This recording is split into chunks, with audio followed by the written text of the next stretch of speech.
And I am in the correct view.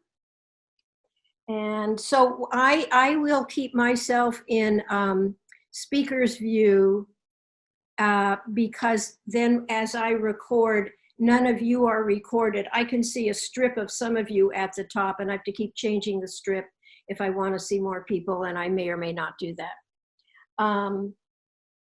And then at the end of the class, I'll come out of mute all, and you can all unmute yourself then, and we can talk, anybody who wants to share or have a comment or have a confusion they want cleared up.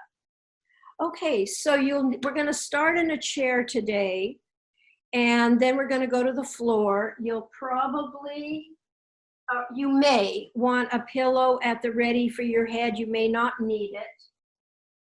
And I've got a couple of props that'll come up very shortly. But our theme this morning is to learn to move through your whole body. Often in somatic movement classes, we do a lot of pandiculation, and that's a technique created by Thomas Hanna. We will do some pandiculation. It has two parts. In the first part, you're voluntarily contracting certain muscles, and then in part two of pandiculation, you are voluntarily slowly releasing out of the contracted muscles to relaxation, full stop. It's very cortical, which means that the motor cortex of the brain is a major part of its organization, because the motor cortex is responsible for organizing voluntary movement. Other parts of the brain are part of the whole movement system, and other parts of the cortex also are involved in voluntary movement, but the motor cortex is the main one and the one we are most focused on. So learning to move through your whole body is going to incorporate some pandiculation, but it's also going to incorporate some of what I call flows, where if done slowly, they're not quite a pandiculation, but you can still stay very aware of what you're doing. But you can go a little faster and then even a little faster, and you can turn the flow more into something that is then going into the cerebellum, which is the part of the motor system that holds learned motor programs. And sometimes you really want to cement in a pattern into the cerebellum so it's easy to retrieve. So we'll go back and forth, and I'll tell you when we're in what, as long as I remember to do that. Our brain organizes us as a whole. No matter how small our movement is, we could be knitting, we could be at a keyboard just keyboarding, and we think the only thing we're moving is our fingers, or we could be dancing. The brain has to account for the whole system, and is always in the background with the balance system, with the gravity system, with all kinds of things. So the brain is always active in, no matter what we're doing, in participating in our movement, but it's not always voluntary. And what we're going to do today, like we do many times, is we're going to be working with certain regions and then integrating it more into full body. And even though we're going to be sitting, some of it's as full body as it can get. And I'll explain as we go along a little bit more about that. Let me just review a couple of somatic guidelines. This is education. We are learning and relearning or refreshing how to move more efficiently and increasing the communication between our brain and our movements. We often think of movements as coming just from muscles, but movements come from muscles and fascia, and ligaments and tendons are part of that. A major organizer of movement are our eyes, because often we are looking at what we are doing, and our eyes are often the first thing to start programming the motor system. And the other kinds of things that help program our motor system, even if muscles have to carry it out, are our attitudes, our sensations, our feelings. All of that make a difference. Please move slowly. Please move in as much comfort as you can. The brain will organize us better in comfort. The brain learns what we practice doing. If we practice moving in pain, that's what the brain is going to learn. So we're going to move in comfort. And if we can't find comfort, we're going to go smaller, slower, perhaps even doing it in our imagination. Please back away from pain. Follow any medical directives that you've been given. And once again, no over-efforting. Sometimes some movements take some effort because our bodies aren't used to figuring out how to do it. But the more we can reduce our effort and strain, the better our brain is going to be able to coordinate more efficient movement. And also, it's going to be more fun, it's going to be more pleasurable, and it's going to be more fluid and easy in our body. So we're going to start, and we're going to start, like I said, in a chair, learning to use our whole body. And at this point, I'm going to move back some, and I may move back more as we go along. And I want to define some terms. I use the word trunk quite a lot. Trunk and torso mean the same thing, and your trunk goes across your shoulders. It includes the shoulder joints. It goes down, and it goes right below the hips, so it includes the hips.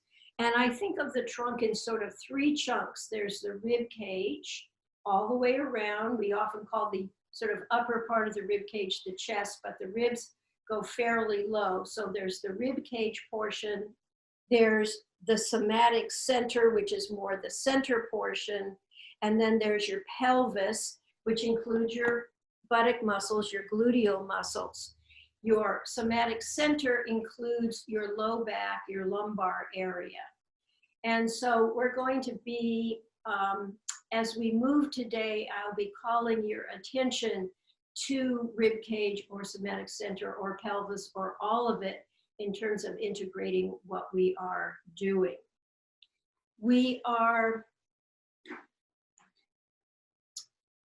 let me talk about base of support when we're sitting.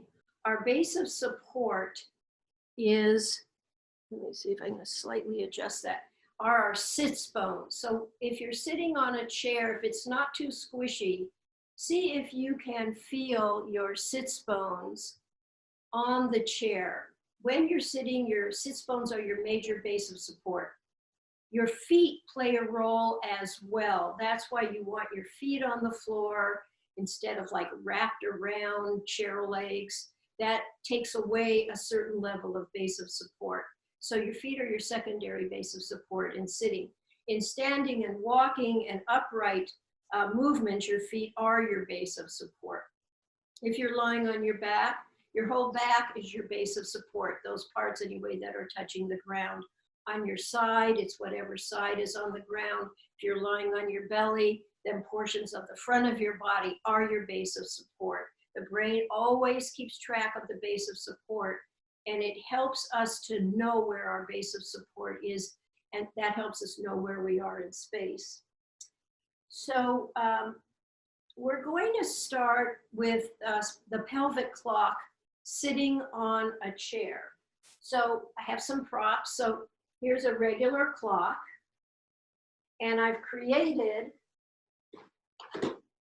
a clock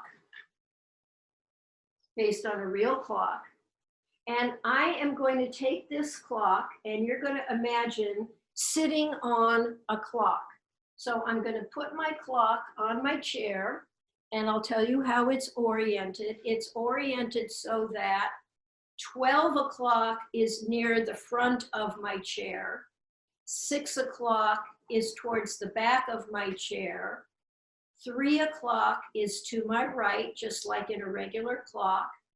9 o'clock is to my left. So 12 to 6 is one cardinal direction, and 3 to 9 is another cardinal direction. We're going to start with those two coordinates first. So if we gently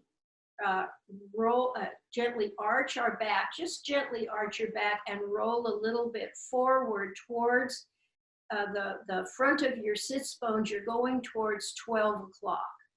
And then as you slowly release and come to neutral, you're in the middle of the clock. So come along with me and inhale, arch, you're moving to 12 o'clock, and exhale and just come back to neutral. And now we're back at neutral. And that's a pandiculation because we inhale, arch, come along, we're contracting certain muscles centered in our low back. And as we exhale, we're slowly coming back to neutral, allowing those muscles to lengthen and relax. Our flatten is towards 6 o'clock. So as we gently inhale to exhale and curl our spine, we're rolling a little bit behind our sits bones and we're going towards 6 o'clock. And now we're coming towards neutral. And so once again, inhale to exhale and gently flatten. You're going towards 6 o'clock and slowly coming back to neutral. And we can put those two together in a very slow flow, so it remains quite cortical. So we'll inhale and arch and go to 12 o'clock. As we exhale, we start moving to neutral, through neutral, to 6 o'clock in our flatten. And then we're going to come back to neutral. Now, I'm not doing arch and curl. I'm not arching and then curling my spine at this point. I'm actually doing an arch and flatten. So let's clarify. On arch is mostly an extension up.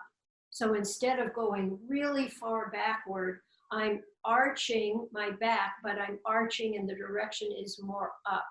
And as I go towards 6 o'clock and flatten, I'm doing a little bit of contraction through my belly, and my pelvis is rolling, so my pubic bone and my ribs come a little closer together. Arch, flatten, but it's not huge. And mostly my rib cage and my head and neck are just coming along for the ride. So they are moving, but they're not over moving. So let's go back to the flow, going to 12 o'clock arch, through neutral, to 6 o'clock flatten, back to 12 o'clock arch, through neutral, back to 6 o'clock. And of course, we can make this flow a little bit faster. The faster we go, and you don't have to do it really fast, but you're welcome to add a little bit of speed to it, you become less cortical. It's harder to pay attention to what you're doing, and it's bringing this pattern more into the cerebellum. And come back to neutral. Okay, let's go to 3 o'clock and 9 o'clock.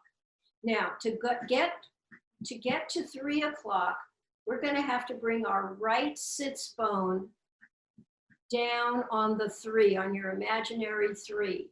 So your right sits bone goes down. It means your left sits bone has to lighten or even slightly lift from the chair, and your obliques over here are contracted. Your rib cage over on the left is more contracted and slowly coming back to neutral.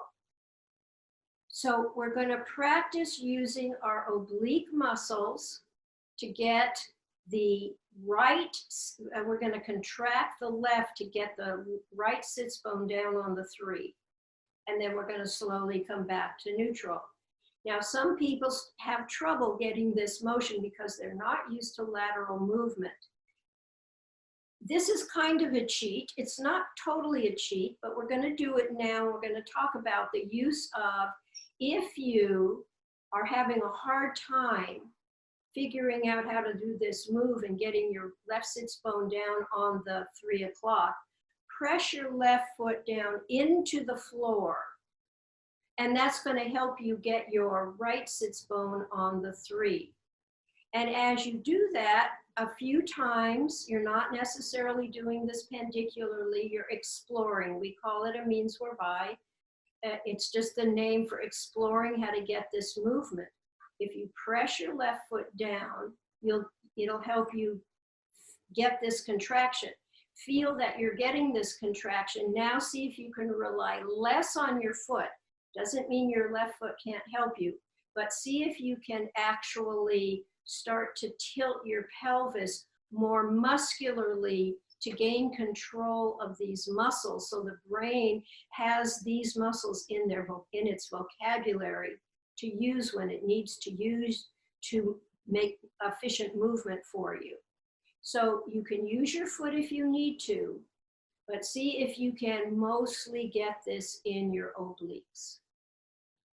Now to come to 9 o'clock, we're going to have to get our left sits bone on the 9. It means we're going to have to lift or lighten the right side of our pelvis. So we'll do it pendicularly. You're using now the obliques on the right, the lateral fibers, and you're contracting on the right to push your left sits bone down onto the 9 to get 9 o'clock, and then you're slowly coming to neutral.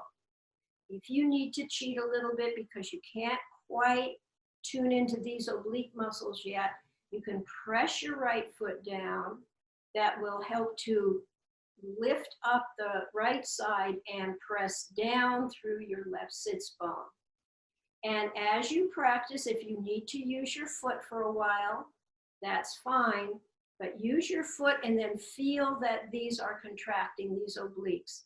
And then see if you can become more muscular and rely on developing your musculature more than your right foot in this case. And what'll happen is I have good control over these obliques, but just because my feet are on the ground, I'm initiating this muscularly as much as I can. But I do feel some pressure in my right foot. It's naturally because my right foot is a secondary base of support. And so we're going to go slowly in a slow flow, so it's cortical. We're going to go between 3, slowly through neutral to 9. I'll try to get my hands a little bit away. Slowly through neutral, back to 3, sits bone on 3, slowly back to 9. And now, if you have the pattern, you can make it into a little bit of a faster flow, helping to put this learned motor program that you're learning, if it's new to you, into your cerebellum, another part of the brain that's responsible, among many things, it's responsible for learned motor programs that the brain can just call out and do as it needs to and come back to center. Okay, let's go to some of the combinations of the clock. This is one of the things I love about the chair pelvic clock is that you could be sitting at your desk for long hours and you can start doing this pelvic clock and get a little bit of movement into your body. You can even watch certain programs on Netflix or whatever and do some of these movements and get some movement in your body. Let's go around the clock clockwise. So we're going to go into our arch to 12. We're going to arc to 3. We're going to flatten to 6. We're going to arc over to 9. We're going to arc to 12 arch and come back to neutral. And let's do that again. So, arching to get to 12, arcing to 3, sits bone, right sits bone on 3, left lifted, left obliques contracted, flatten is 6, left sits bone on 9, right obliques are contracted, and back to 12 arch to neutral. Let's do counterclockwise, starting again at 12, arch to 12, arcing to 9, flattening to 6, arcing to 3, arcing to 12 is an arch, and back. And You can go ahead on your own and at another time and practice as much as you want. This this program is being recorded, and it's on all my social media, my website, YouTube, everything. It'll go on by next Tuesday when Isaiah will help me put it on. And you can stop the Zoom and you can practice this. But let's just do, let's do at least one more kind of thing with the sitting pelvic clock. It's such a wonderful move. What we're going to do is we're going to go from neutral to 12, over to 3, back to neutral. We're going to repeat. Neutral to 12, arch, arcing over to 3, right sits bone on 3, and to neutral. Now we're going to go neutral to 3 to 6 to neutral. Neutral to 3, flatten is 6 to neutral. We'll do that again. Neutral to 3, flatten to 6, back to neutral. Now we'll do neutral to 6 to 9 to neutral. So we're going to start with flatten, arcing to 9 and coming back to neutral.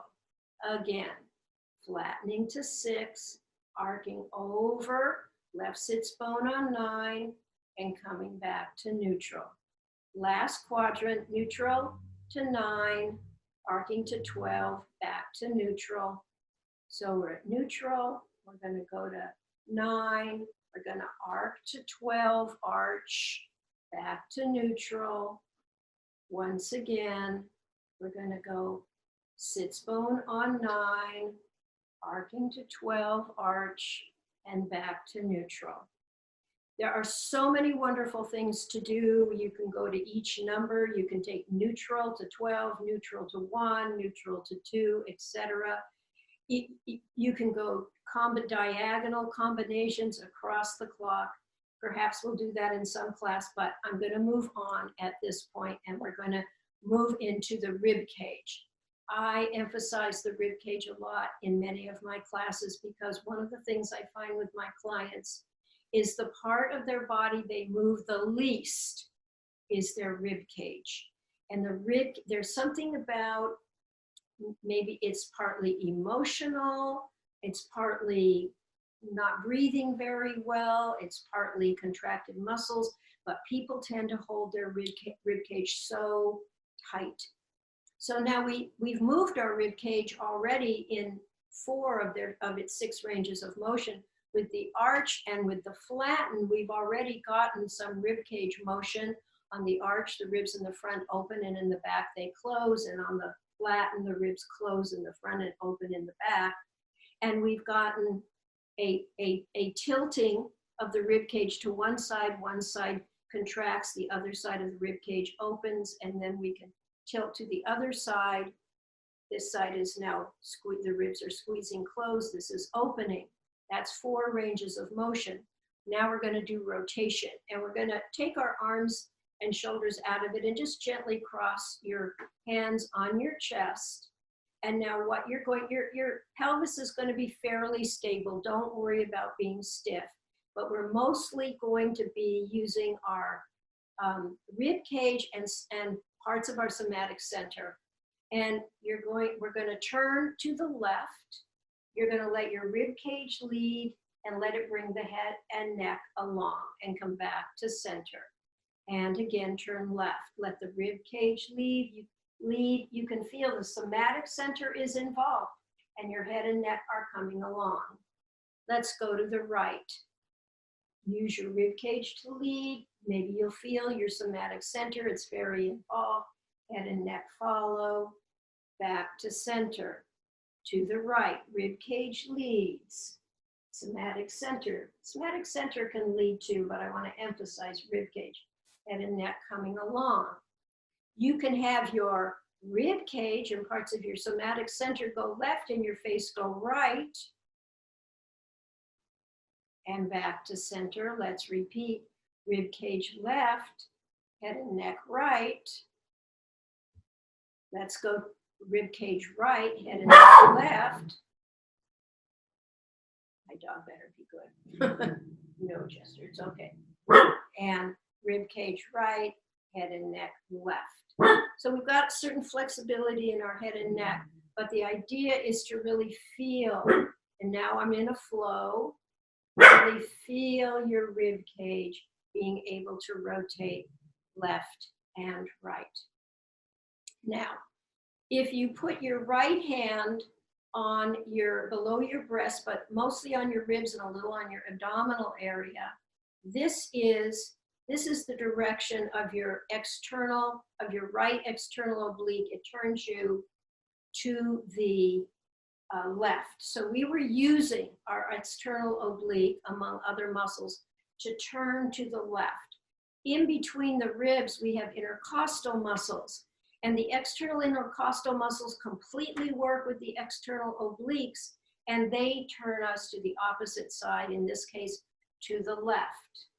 Now, if you can reach a little bit more to the side, maybe with the back of your hand, but don't hurt yourself, again to these lower ribs, this area right in here, this is part of the internal obliques, and they turn us to the same side. So when I'm turning my rib cage and the obliques very much occupy, attached to the ribs, attached to the pelvis, and go right through the somatic center, we are very much using our obliques. To turn to the left, we are using our right external and our left internal obliques. And we are using both, hopefully we are using both sets of those muscles. A little easier to feel in the chair than lying on the floor. Let's switch. When we're going to rotate to the right, we're going to use the left external obliques, and the right internal obliques are working together to turn us to the right. And I'm using the rib cage as the focus to keep bringing your attention to the rib cage, but it's really rib cage, somatic center, head and neck are coming along. Rib cage, somatic center, head and neck are coming along. Very important movements. Okay, coming back to the theme about learning to move through our whole body, we're going to add some arms, because when we're sitting at a desk and sitting in a chair, we're usually more aware of what our hands are doing. Fingers typing, reaching for a stapler, reaching for a pen or pencil, reaching for your checkbook, or maybe people don't use those anymore. I still use mine a little bit, or whatever you're reaching for. And so we're going to add some arm movements. And so many people will do arm movements and keep this area completely still. And that is something we need to unlearn, because the support and foundation of working with your arms and working with your legs, but we're working with the arms more. Legs play a little bit of a role. I'll try to point that out when I feel it on myself. Your trunk is the support for your limbs, for your arms. So if you are raising your arms, so go ahead, keep your trunk still and raise your arms. Doesn't have to be very high. And just feel what that feels like. And now allow yourself to add a gentle arch. This arch is mostly an arch to extend up. And allow a little bit of movement to come through the spine to support the arms going up. Can you feel the ease? Much more greater ease to use the arms with the trunk, with trunk movement, learning to just feel what the trunk wants to do. Okay, go back and just raise your arms without your trunk, keeping your rib cage still. Can you feel the difference? Let's do a couple of other ones. Let's reach across our body. So, maybe my stapler is over there, so my eyes see it. I'm going to keep my trunk, my rib cage still, and it's like, and maybe I get up from my seat. But if you use your rotation, so if I'm going to reach to the left, I'm going to turn my rib cage and somatic center left. Now, usually my eyes are looking at where I'm going. So look a little bit left. You're turning through your rib cage and trunk and you're reaching. Oh, I can pick up the stapler now because this has got length now. Same for the right. I see something over to the right. I'm going to dance through my whole body. I'm going to use my whole body. I'm going to turn my rib cage and my eyes are going to point to it. I'm going to turn my rib cage and somatic center and I'm going to be able to reach. And so we'll practice using your body, feeling the rotation. We're going to reach to the left, come back to neutral, and then reach to the right. So turning to the left, use your rib cage and then reach your right arm to the left. Now we're going to turn to the right. You're eyeing something to the right. Turn your rib cage right. Use your left arm to reach. And now keep your trunk still and reach. And reach. And most of us do that. But what we want to do, let's create a little alternate flow. We're going to go to the left and then to the right. And we're going to reach. And we're going to reach. And we want to start putting it in our cerebellum. It's cortical when we were first doing it. And now we want our cerebellum to keep this as a learned motor program so it knows to incorporate our rib cage, our somatic center. And in this case, even the pelvis was involved. Could you feel you had to, when you turned to the left, you went more onto your left sits bone. And when you turned to the right, you went more onto the right sits bone. The brain was able to organize through your whole trunk, rib cage, somatic center, pelvis. Okay, let's do, let's do some rotation. So if I'm going to, if I need to reach a little bit behind me, and often what people do, I know what we'll do reaching for a car, the car seat strap, because a lot of people just struggle. They like, oh, I can't get it, and they're stiff and they're not moving. But if you know you can turn your rib cage somatic center, you're raising your arm to where you're going to grab it. You're also adding a little bit of extension, and then you're coming and you're turning again to the right to snap it in. Let's do it together. We're going to start in neutral. We're going to come in, we're going to reach for our seat belt, and then we're going to come and we're going to turn and put it in. Now you're pretty restricted in a car. Your pelvis won't have as much movement as you probably have on the chair, but you certainly can start turning even if your pelvis is relatively still and stable. You can still turn. And the same passenger side, getting the seat belt, instead of like, yanking and working against yourself, you turn and you come and you turn. And we'll do it again. Passenger side, reach, let your trunk be organized to support the movement of your arms. Let's just do one more that I like a lot. Let's start in this position because it really highlights the shoulder blades. All of these involved the joints starting at the shoulder blade through the shoulder. But this one I think people will be aware of and feel their shoulder blades, their scapulas even more.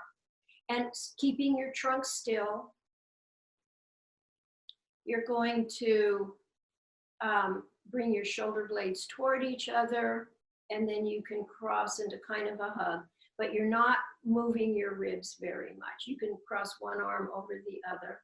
And now begin to combine it with a little bit of arch. This is an extension arch upright and a little bit of a flatten. And just combine and feel, can you feel more ease and range of motion coming in? Now hold your rib cage and trunk still. and whatever, doesn't matter which one you do first.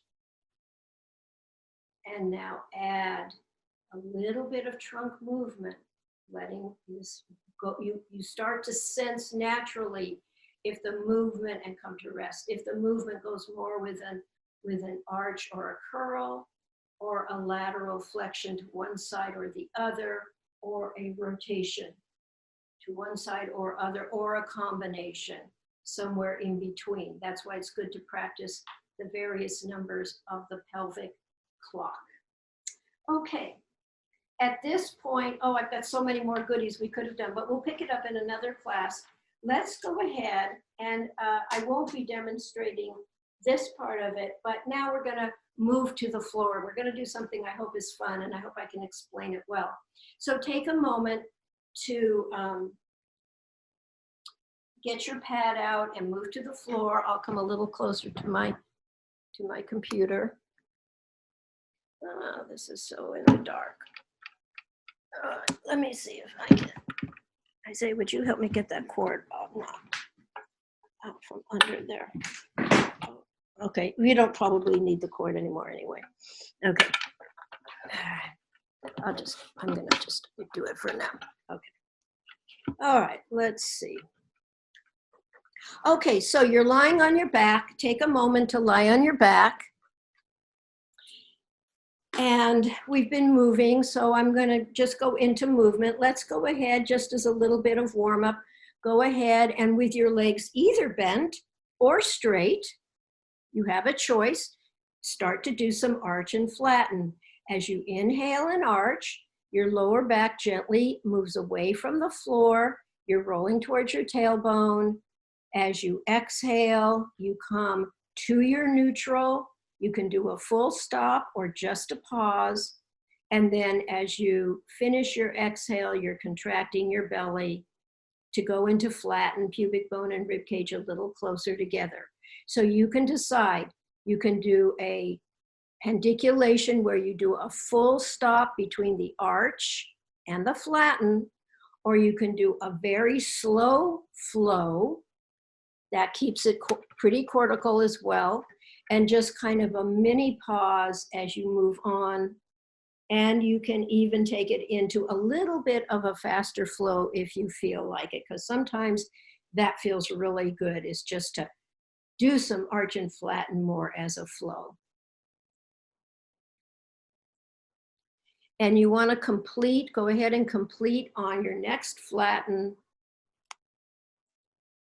And we're going to do a version of arch and curl. I want to include hip flexion because we're going to be using our hip flexors in the next movement. So go ahead and bring your hands behind your head. And I like to do a full extension, inhaling and arching, even my head going back. If it's comfortable, my elbows going back, my shoulder blades are gently coming closer together. And as you exhale and curl, you're going to curl and bring your right knee, lift your right bent leg and bring your knee towards your elbows. And you'll slowly come back down. And on your next round, you can take whatever time you want, but on your next round, you'll inhale and arch, but as you exhale and curl, you'll be lifting your bent left leg, bringing your left knee toward your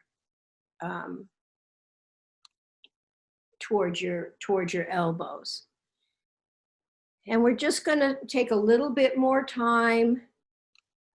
You might not, I would alternate because I'm not quite sure how long I'm going to allow this to go.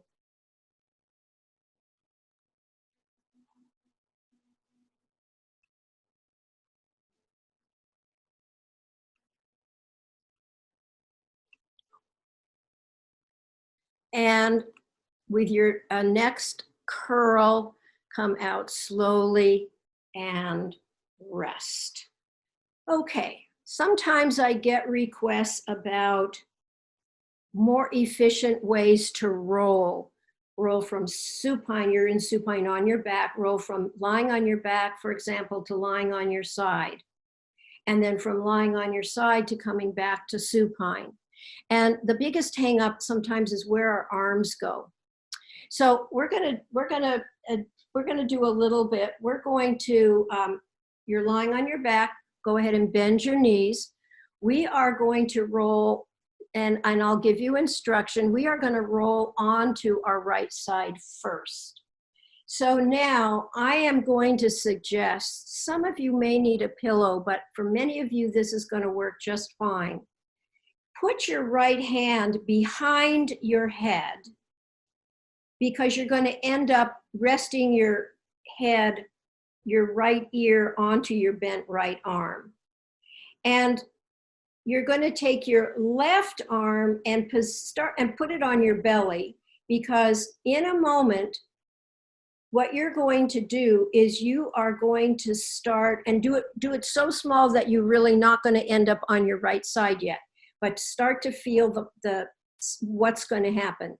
Take your knees a little bit to the right, take your rib cage a little bit to the right, take your head a little bit to the right, reach your left arm a little bit to the right, and then come back to your neutral on your back. We're going to put a little more oomph into it. It's organizing where your weight needs to go. So this time, you can experiment whether you like to go all simultaneously, which is probably ideal, or lower body, because it's heavier, often goes first anyway. But what you're doing is now, can you bring your knees to the right, your somatic center to the right, your rib cage to the right, your head to the right, your right arm reaches left and end up on your right side. Maybe you can, maybe you can't. Roll back over and come to neutral onto your back. Now, if you need to cheat a little bit, let me come start on your back. If you need to cheat a little bit until you develop the organization, because this is more about organization and not really about muscle strength. It's about learning to use the muscles. If you need to cheat a little bit, you can press your left foot down a little bit. So get ready to roll to the right. You're going to turn to the right, your rib cage, your knees. If you need to press your left foot, your head to the right, and rest on your bent right arm. And now organize yourself so you're on your side. If you really would like a pillow while we're on our side, if you'd really like a pillow under your head, certainly reach for a pillow. While we're on our side, let's do a lateral flexion with our top arm over our head. If that's not, with our left arm over the top of our head. If that's not comfortable, your left arm can be draped along your side. And go ahead. We're going to use our obliques on our left. You're going to keep your knees together. Bring your top foot up, bring your head up so that your armpit and your hip are coming closer together and your left ribs are squeezing, and then slowly come back down and come into length. And length means you're going to lengthen your top arm approximately over your ear, but you might need to come more forward, and your top leg is going to go straight down. And then come back into your starting position, hand on your head, knees bent and stacked. And let's do one more and we'll come out into length. So you're using your oblique muscles, and you're going to bring your armpit and hip toward each other. You lift your top foot, your knees stay touching. Your head will lift, your hand can help lift your head. As you slowly release, you release, and when you get to neutral, you are going to gently lengthen and then relax again. You can bring your arm, drape your arm along your side, and you can bring your knees back to a stacked position. Now,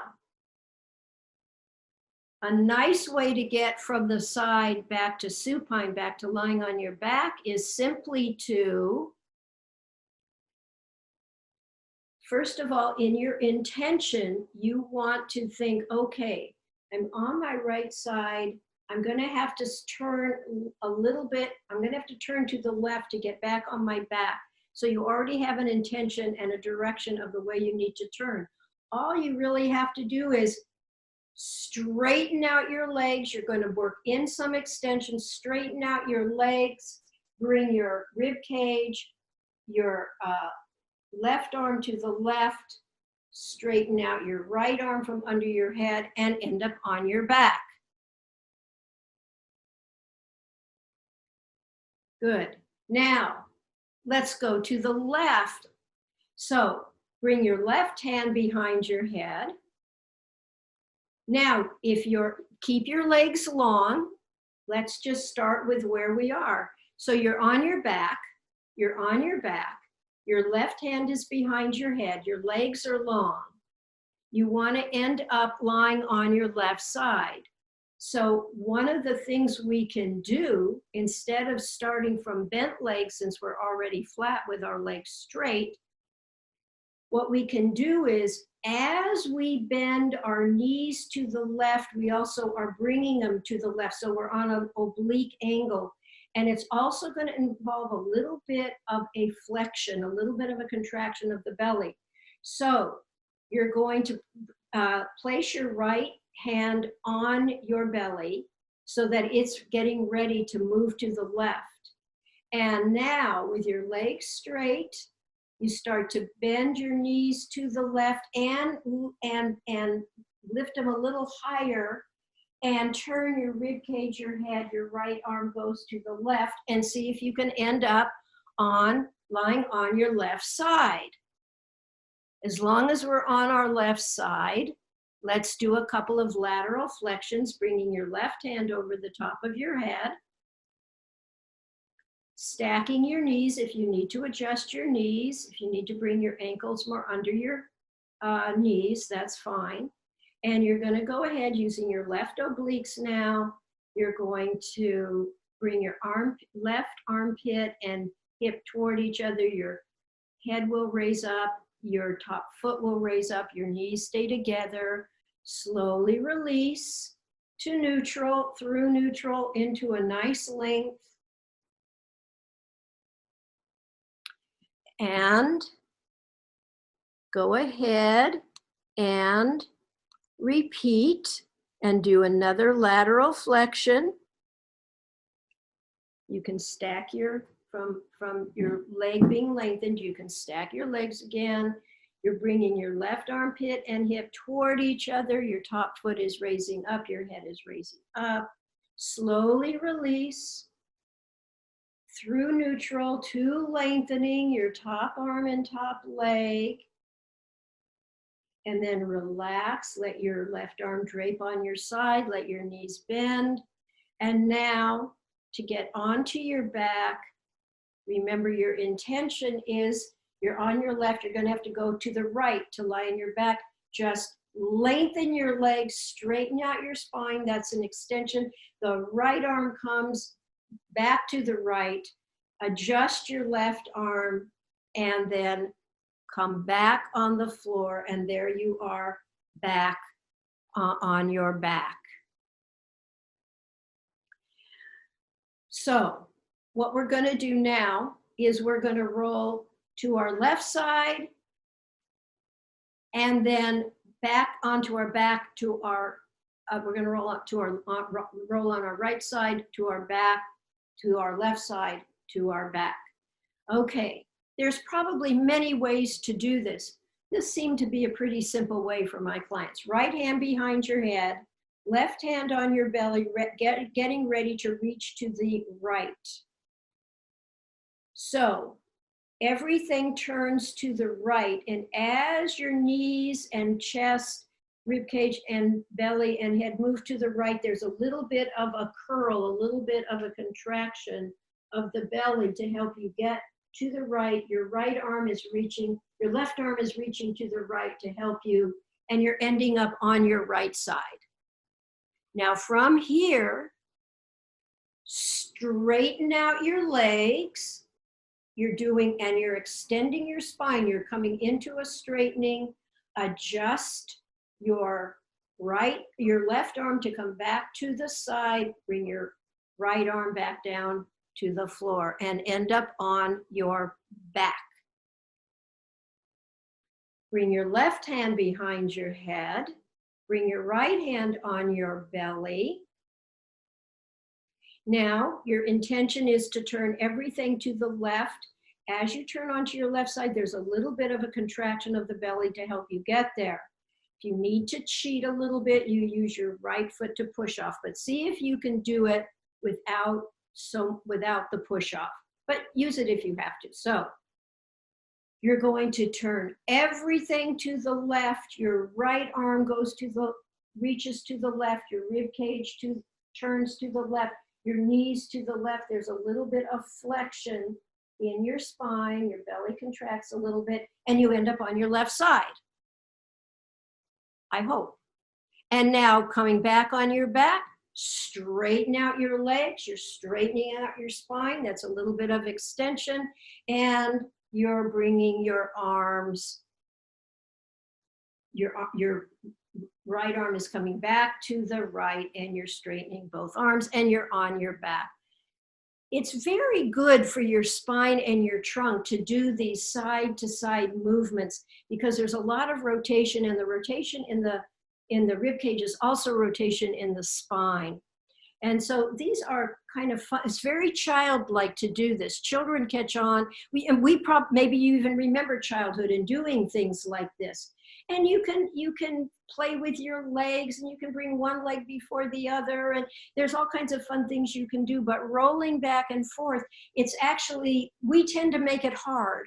And one of the reasons that how we make it hard is we keep our rib cage stiff. But if you start to move your rib cage in relationship to your pelvis and your somatic center, it's going to make things a lot easier. Okay, we're on our backs. And now we're going to do a move I learned from Eleanor Criswell, Hannah. I call it the lats move, and it's just to give it some kind of name, but so many things are involved. It involves an arch and a curl, so it involves the spine going into extension and flexion, and it involves some of the twist pattern that we do, but here's what it is. You're going to hook your thumbs together. If you need to look at the screen, you're gonna hook your thumbs together, and then you're just gonna lay your hands on your lower abdomen. Maybe they touch your pubic bone, maybe they're just a little below your navel. That's gonna be your starting position. Okay, now, what you're going to get ready to do in your intention, you're going to be moving your pelvis and legs.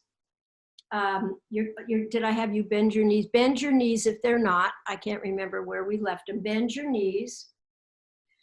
Your knees and pelvis are going to turn to the left. Your rib cage is going to, and your head and neck are going to turn to the right, and your arms are going to come up and to the right. So you'll catch on, I think. Go ahead, start bringing your knees and pelvis to the left. Start turning your trunk to the right. Both arms are angled to the right and are lifting high in the air, or even coming above your head, face to the right. And then find an exhale, inhale to exhale. As you exhale, bring your knees back to center, bring your hands down on a gentle flatten, and your hands toward your hook thumbs towards your pubic bone, and you're not lifting your head in a curl. And now we're going to do the twist in the opposite direction.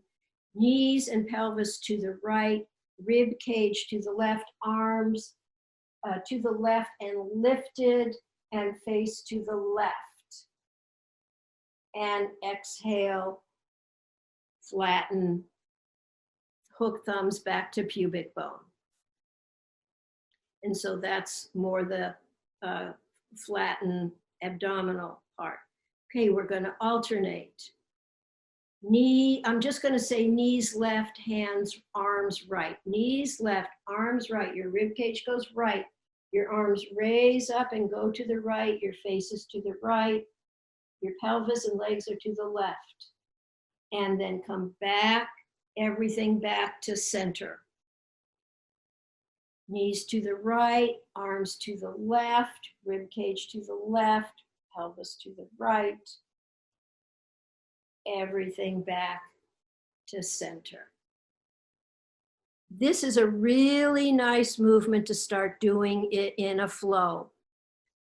So maybe you can go at your own pace. Your knees and your arms go opposite. That's basically the inhale phase. There's an extension with it a little bit. The exhale phase is back to center, hook thumbs towards pubic bone. Next inhale, knees, the opposite, knees and arms opposite from what you were doing. Exhale, back to center.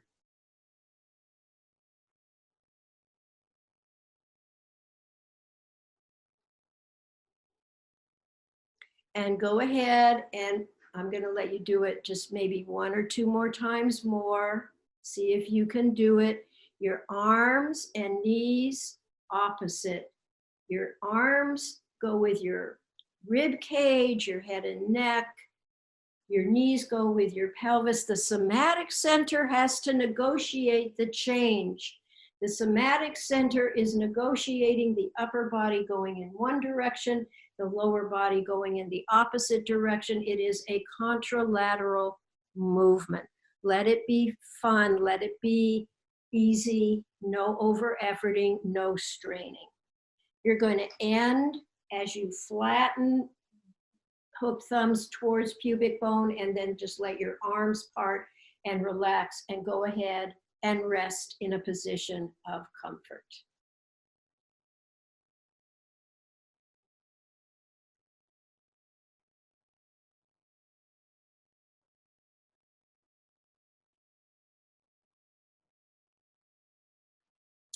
Excellent. Good. Let me give you just a few seconds to feel the effects of the movement.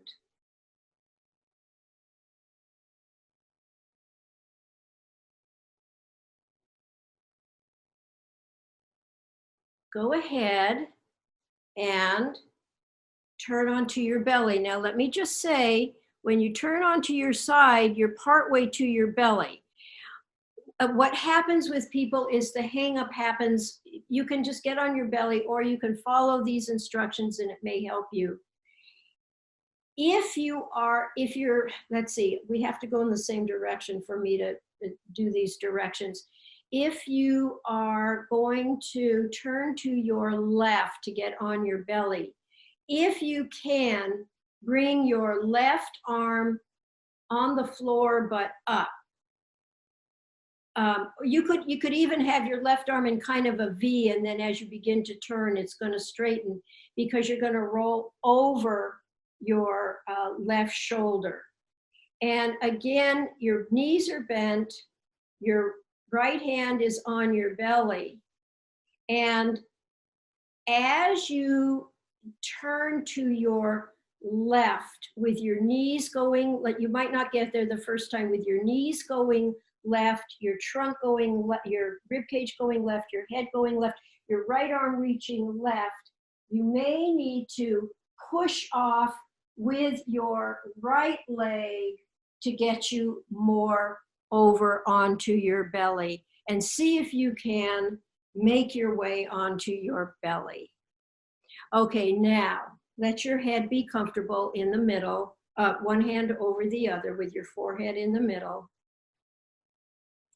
And let's go ahead and just do some back extension where we leave our hands down, we inhale, we lift our head, let the contraction go all the way down both sides of the spine. Just do it to comfort. Your head is going long as it lifts. So it's actually if you let it go long more than you lift it, you're going to get a nice long arc in the extension, and then your head will come down and you'll rest. And you can go ahead and do that again.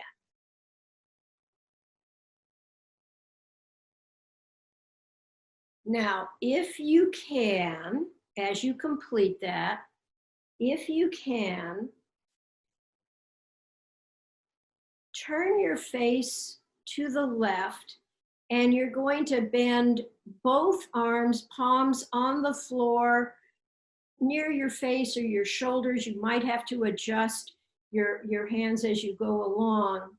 And what you're going to practice doing is you're going to practice inhaling and arching and lifting your face to the left and pressing your left palm on the floor to help you get more of a lift. So you might have to adjust your right arm. I do it in various ways. So what I'm asking you to do, as you inhale and arch your spine, you're turning your face to the left and you're pressing your left hand. Some people use their forearm, but I use my hand. And it's going to give you more of an arc, looking more over your left shoulder, but just to comfort, And then slowly come down, take out the strain, maybe do that one more time. You can bring your head back to center if you want, or you can leave it to the left. But as you inhale and arch, you're arching, you're looking over. The direction is to look over your left shoulder, pressing your left hand down to give you some push to gently create a greater arc backward, and slowly come down. And now we're going to do that to the right. So as you inhale and arch and look over towards your right shoulder, press your right hand down. What do you need to do in your body to increase that gentle arc, looking over your right shoulder, slowly coming back down? You may have to adjust your arms some, but the idea is you're combining an inhale and arch, looking to the right, with pressing your right hand down to give yourself a little bit more push and arc through your right, but just to comfort. And then coming down slowly.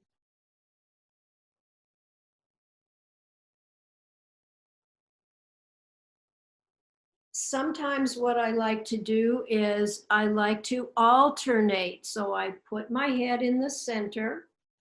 You want to think through what you're going to do. You're going to turn now to the left again. So as you inhale and arch and start to look over your left shoulder, you're pushing your left hand down into the floor to give you more arc to the left. Slowly coming back down, face in the forehead in the middle. Protect your nose. And then you're going to go to the right.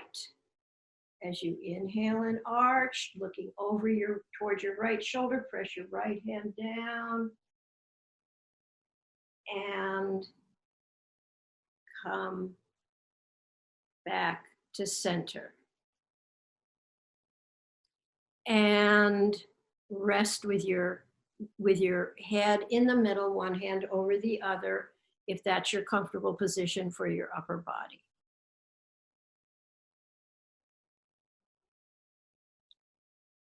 Now, in your lower body, we're just going to do some rotation with our lower body. Bend your knees, feet in the air. Now, one of the things I like to do, because it really opens up my ribs, believe it or not, in the front, especially on the side that I'm going to be, let's see, I'm going to be turning, well, you'll feel it. I have to think of the words. Okay, so now, if you start to bring both your feet to the right, and starting to rotate through your legs into your hips. If you lift your left leg a little bit and continue to bring it behind you, you'll be rotating your pelvis to the left. You're just adding a lift by lifting that left leg a little bit, and come back to center, and let's do it again. I think I'm giving you the right directions. Your feet are going, let's see if I'm doing this correctly. Yes, your feet are going right, your knees are left, your top left bent leg can bend and lift and help you rotate a little bit more. And can you feel the rib cage on the lower left side open a little bit in the front?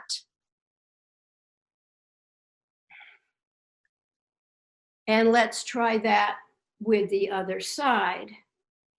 So now you're going to, your feet are in the air, you're going to bring your feet to the left. And as you rotate, you're going to lift your top right leg and bring it more backward. You're turning more to the right from your lower body. Your pelvis is turning right, and it's opening up the front of the ribs on the right and back to center. But no strain. Let it be fun. Let it be childlike. These are things that children do, that we did when we were young.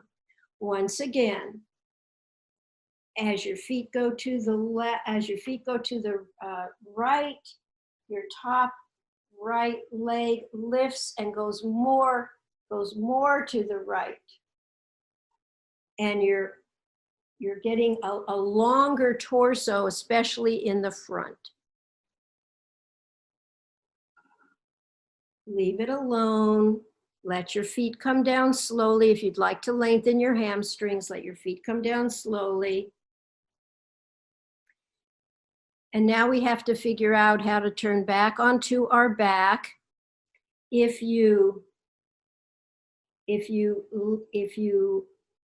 Whichever way you want, if you want to turn to the right, if you can lengthen your left arm, as you turn to the right, you'll roll over your left arm. That may be hard for you to do. You're going to let everything, your head, your torso, your bent legs, your pelvis, you could push your right hand into the floor. You're letting it go to the right to help you get back onto your back. You can reverse that. Your left arm, your right arm could be up, and you could turn everything more to the left. Every part of you is turning left, the pelvis, the somatic center, the rib cage. Your left hand can press into the floor, and you might be able to find yourself back onto your back. And then you bring your arm along, come back onto your back, and organize yourself to do the last move of our session today. And it's going to be the good old arch and curl on the diagonal. Bend your knees. Bring one of your hands behind your head. Whichever hand is behind your head on the curl, it's going to be your opposite knee that's going to lift. So your opposite elbow and knee are coming toward each other on the curl. So one hand behind your head, you're going to inhale and arch.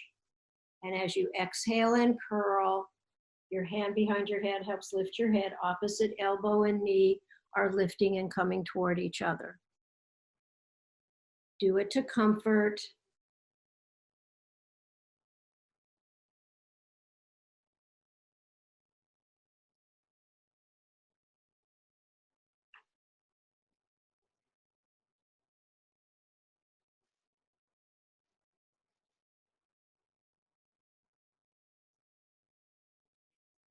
Without rushing, complete the one that you're on and change. If you've already changed, that's fine.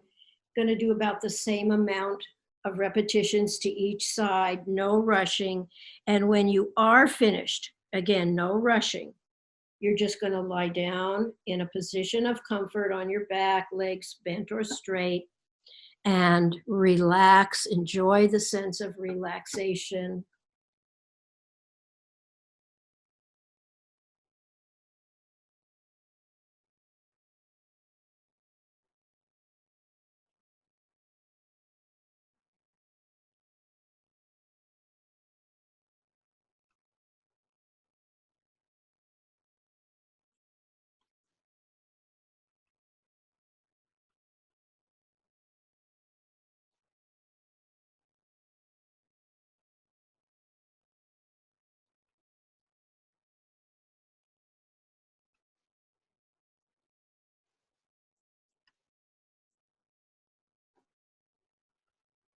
It's really nice after you've had a period of moving to be able to just let yourself enjoy a sense of relaxation. Some people like to focus on their breath. Some people just like to chill, however that is for them.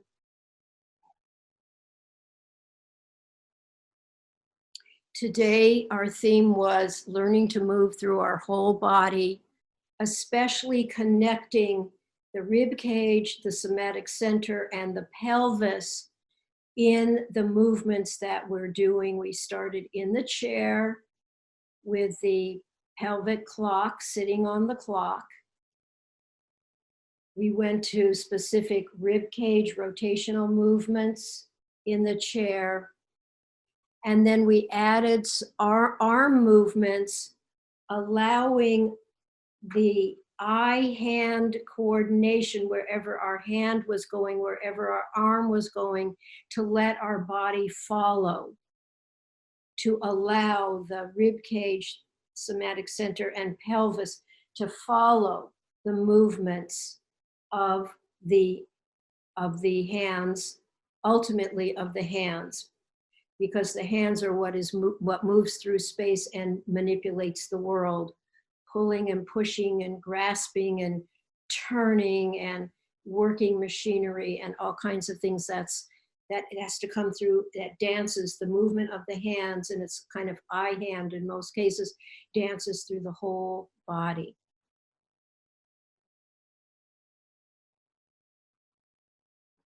It's always nice, if you have the energy to do this, to turn on to one side and then slowly make your way to standing.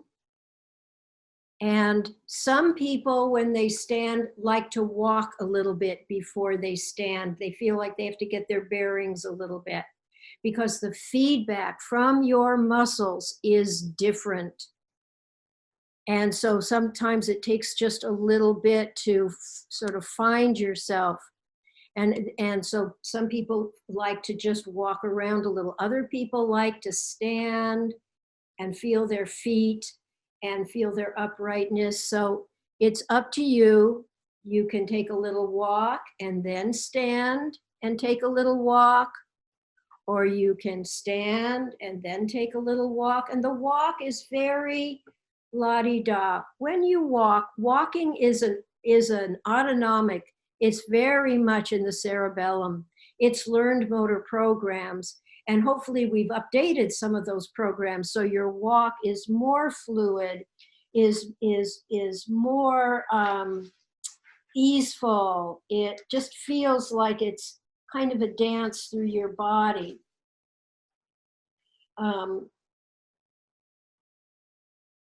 And there's a fluidity, and the rib cage and pelvis are actually moving in opposite directions.